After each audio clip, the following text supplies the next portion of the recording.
कैसे फहरा रहा। ऐसे गीत लोक के कंठ रहे, लोक के हृदय में समाये हुए, ऐसे गीत सुनो। ये गीत क्या करते हैं? तुम्हारे अंदर के चाक्षुष संवेदना को, दृश्य संवेदना को झकझोरते और झकझोर के उस संवेदना को जगा देते।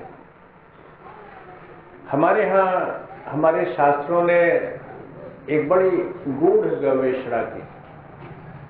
वो ये कि जीवन के मर्म को जब जानने की चेष्टा की तो ये ढूंढ लिया कि जीवन का मर्म आनंद है। आनंदम ब्रह्म व्यजानत, आनंद को ही ब्रह्म जाना। उपनिषद कहते रसम द्वेयायम लब्ध्वा नंदी भवति, आनंद को ही ब्रह्म जाना। इसलिए भगवान का प्रथम नाम जो है वो सच्चिदानंद, सत्य तत्व, चित्त तत्व, आनंद तत्व। सत माने अनश्वर तत्व जो सदा सर्वदा रहने वाला है। जो अनश्वर है वही सुंदर है, वही आनंदमय है। अभी तुम यहां बैठे हो और यही का यही ये जगत, ये संसार, सब कुछ साल बाद आओगे, नहीं रहेगा। एक सप्ताह पहले देवरिया में गया एक आयोजन में, शंकर मूर्ति जी की पुत्री के विवाह का अवसर का आयोजन था। बड़ी सुंदर व्यवस्था, बड़ा सुंदर श्रृंगार, बड़ा सुंदर संगीत आयोजन। मेरे मन में आया कुछ समय बाद आओ, एक कोई टाइम मशीन हो जो तुम्हें 30 साल आगे के, 20 साल 30 साल आगे के भविष्य में लेके पहुंचा दे और तुम देख सको 2 दशक बाद का, 3 दशक बाद का समय। तो देखोगे कि वही जो मैरिज हॉल है वहां जाओ और वहां कुछ न मिले। तमाम लोग आयोजन में पधारे हुए। 30 साल बाद जाओगे, कोई आयोजन वैसा ही करो, वही करो। वे लोग होंगे क्या कि तुम उन्हें निमंत्रित भी कर सको। अधिकांश लोग जा चुके हो। 30 साल बाद जो लोग उस आयोजन में बुलाए गए थे वो नहीं होंगे। जो बचे भी होंगे नौजवान, उस समय वृद्ध, अर्ध वृद्ध हो चुके हो। तो बताओ, जो उस आयोजन का सौंदर्य है उसका अर्थ क्या है? इसलिए हमारे शास्त्र ने जब जीवन के मर्म का उद्घाटन किया, जीवन के आवाज बंद करा हुआ, बाहर जो आवाजें बंद कराई, हम नहीं बोल पाते हैं ना। आप ठीक हैं, क्या मतलब? जीवन के मर्म, जीवन के रहस्य की जब खोज किए तो उसका प्रथम तत्व, त्रिरूप तत्व जो बताया, त्रिरूप मर्म जो बताया, तो उसका प्रथम तत्व सत तत्व के रूप में उद्घाटित किया। सत मने अमृत तत्व। अमृत तत्व मने जो मृत नहीं होता, जो मरता नहीं। इसी तत्व की ओर रेखांकित किया भगवान बुद्ध ने जब उन्होंने क्षणवाद की संकल्पना दी। उन्होंने कहा कि देखो, जो भी है सब क्षणों में है। यहां तुम बैठे हो, थोड़े से लोग मुझे बाहर सुन रहे। ये सब कुछ क्षणों में है। अभी ये क्षण है, अभी ये क्षण थोड़ी देर बाद नहीं रहे। सब कुछ सदा सदा के लिए डूब जाए। सामने मिठाई चचा बैठे, कल सांझ उनसे बात होती थी। उन्होंने कहा कि बाबू, कभी सोचता हूं, अपनी भाषा में उन्होंने कहा, आज ये तमाम लोग, ये सलेमपुर, ये जगह, ये स्थान, ये गलियां, ये शहर, ये लोग कल कहां थे? कल कैसा था ये सलेमपुर, ये लोग, ये गलियां, और थोड़े दिनों बाद जब मैं न रहूंगा, आप न रहेंगे, तो ये जानने वाले ये जीवन कैसा था, इन गलियों का जीवन, इस शहर का जीवन, ये रोशनी, ये धूप, ये हवा, ये पानी, ये चहचहाती चिड़िया, ये गली में खेलते हुए बच्चे, ये सारा का सारा जीवन जो हमने जिया, जो आपने जिया, जो भोगा, जो देखा, जो सुना, जिसमें डूबे उतराए, कल कहां होगा? कल सब का सब डूब जाता। अब बताओ, इसी को क्षणभंगुरत्व कहा। और ये जो क्षणभंगुर होना है जीवन का, संसार का, ये हमारी दृष्टि, ये भारतीय दृष्टि की सोच के मूल में है। इसलिए कभी कभी मैं कहता हूं कि देखो, जब संसार का नामकरण करना हुआ तो अंग्रेजों के यहां शब्द है वर्ल्ड, इस्लाम में शब्द है, फारसी में, अरबी में शब्द है दुनिया। क्या अर्थ है उसका? लेकिन जब हमारे यहां शब्द गढ़ना हुआ संसार के लिए, दुनिया के लिए, तो शब्द रखा जगत। जगत माने जाता हुआ, बीतता हुआ, गच्छन इति जगत। हमारे यहां नाम रखा विश्व का संसार, संसरत इति संसार, जो सरक रहा है। सर धातु से सर्प बनाए, सर्प मने सरकने वाला जीव, सर मने सरकना, और उसी से सरत संसार बना, सार और संसार। ध्यान देना। तो हिंदुस्तान ने हम तुम दुनिया में ही तो उलझे, हम तुम संसार में ही तो उलझे, हम तुम जगत में ही तो उलझे। लेकिन इसलिए नामकरण ऐसा दिया कि जब भी तुम दुनिया में उलझो, जब भी तुम संसार में, जगत में उलझो, तो नाम जब याद आए तो समझ आ जाए कि ये संसार क्या है। ये संसार जाता हुआ है, ये संसार बीतता हुआ है। अभी एक माता आई, कहा उन्होंने शिकायत की कि गुरुजी कल आप मेरे यहाँ एक आयोजन में नहीं आए, आप नहीं आए तो सन्यासी जी भी नहीं। देखो, मैंने उनका समाधान किया, कारण बताएं। लेकिन इतना लिप्त भी क्यों होना संसार में? अब आज वो आयोजन है, सदा सदा के लिए तुम्हारे वीडियो के कैमरे में बंद होके रह गया। विवाह होते हैं, अब तो इतना खर्चा करते हो एल्बम बनवाने के लिए, अब 3-3 हजार में, 5-5 हजार में, 10-10 हजार में एल्बम बनते। विवाह होते हैं और वीडियोग्राफी होती, कितना पैसा अब खर्च किया जाता। लेकिन ध्यान देना, वो एल्बम कोई देखता है, वो जो वीडियोग्राफी कोई देखता है? अरे एक आध बार भूले भटके किसी ने देख लिया, कौन देखता है? संसार इतनी तेजी से भाग रहा है महाराज, भाग रहा है, उस पर पांव टिकाना मुश्किल है। एक ट्रेडमिल होता है, टीएमटी टेस्ट होता है, हार्ट के जो मरीज होते हैं, दिल के मरीज, हृदय के मरीज, तो उनका टीएमटी टेस्ट होता है, ट्रेडमिल टेस्ट। एक पट्टी होती है जो बड़ी तेज चलती है और उस पर आपको खड़े रहना होता है। अब खड़े टिकने के लिए आपको लगातार दौड़ना पड़ता है।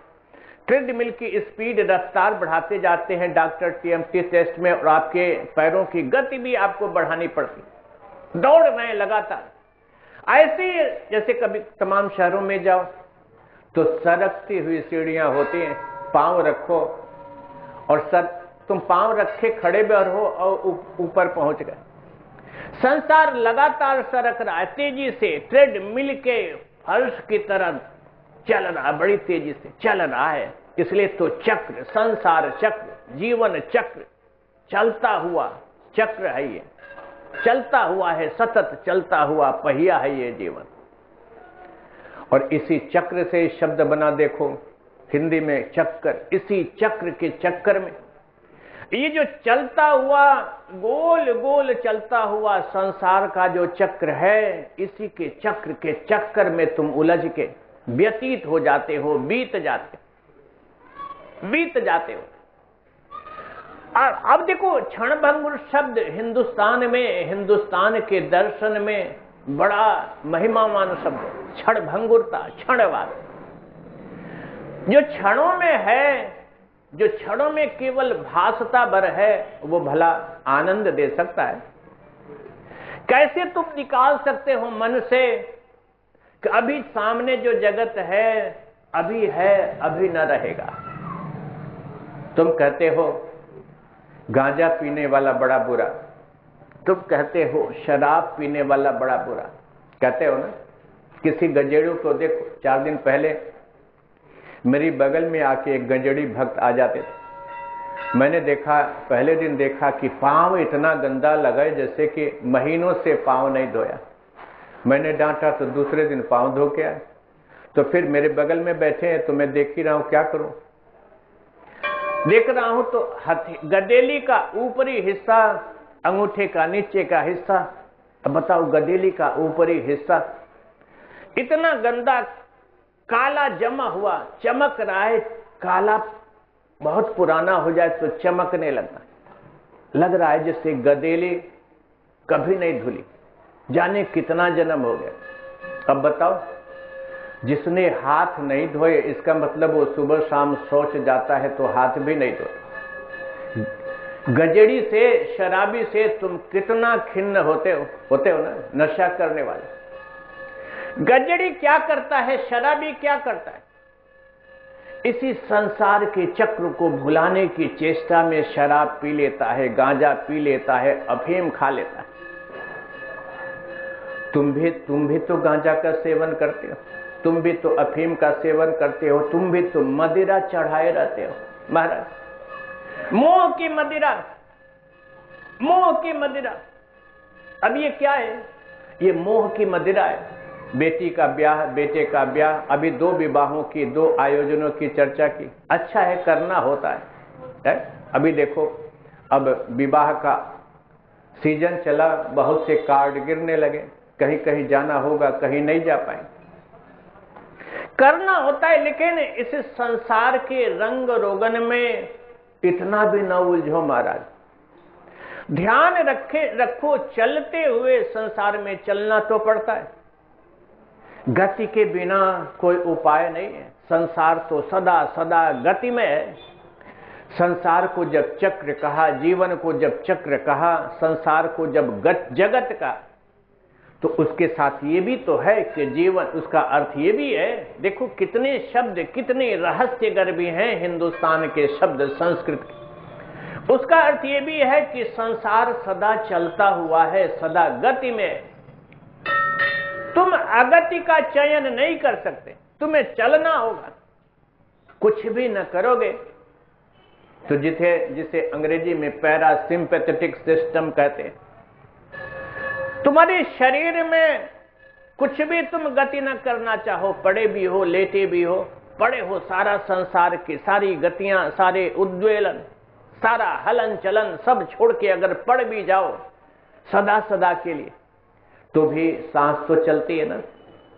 और सांस के साथ साथ मन भी तो चलता है ना। सांस और मन दोनों एक दूसरे से जुड़े हुए। मन की गति की ही शारीरिक अभिव्यक्ति सांस है महाराज। सांस के और भी अर्थ हैं, प्राण से जुड़ा हुआ है सांस, लेकिन प्राण भी मन से जुड़ा हुआ है, ध्यान देना। मन ही जब आकार लेता है तो प्राणमय हो जाता है, और प्राण का पार्थिव आभास श्वास की गति के रूप में होता है। इसलिए देखो, मन और सांस जुड़े हुए। तुम्हारा मन शांत है तो सांस भी शांत। मन अगर उद्वेग में है तो सांस भी आंदोलित। मन अगर क्रोध में है, सांस देखो कैसे भाथी की तरह चलती है। मन अगर काम में है तो सांस की गति जरा देखो, सांस जैसे हंफने की तरह छूटती है। मन अगर काम में, तो देखो, देखा है ना मन और सांस कैसे जुड़े। तो कुछ भी छोड़ दोगे, सब कुछ छोड़ दोगे, फिर भी सांस तो चलेगी। और सांस इसलिए चलेगी कि मन चल रहा है। इसलिए देखो, प्राणायाम का जो रहस्य विज्ञान है, हमारे यहाँ गोरखनाथ के हठ योग का, मत्स्येंद्रनाथ के, ये गोरखनाथ का क्षेत्र है, ये कबीर का क्षेत्र है, ये गोरखपुर मंडल है। गोरखनाथ यही तो हुए, मत्स्येंद्रनाथ की ये लीला भूमि है। भगवान महादेव के रूप है मत्स्येंद्रनाथ और उनके शिष्य हैं गोरखनाथ, उनकी ये लीला, ये सिद्ध कहलाते। 84 सिद्ध हुए। सिद्धों ने क्या किया, इसी प्राण पर, इसी सांस को संयमित कर लिया, सांस को स्थिर कर लिया, मन स्थिर हो गया। ध्यान देना, हठ योग प्रदीपिका ग्रंथ है, परम महिमावान ग्रंथ है हिंदुस्तान का।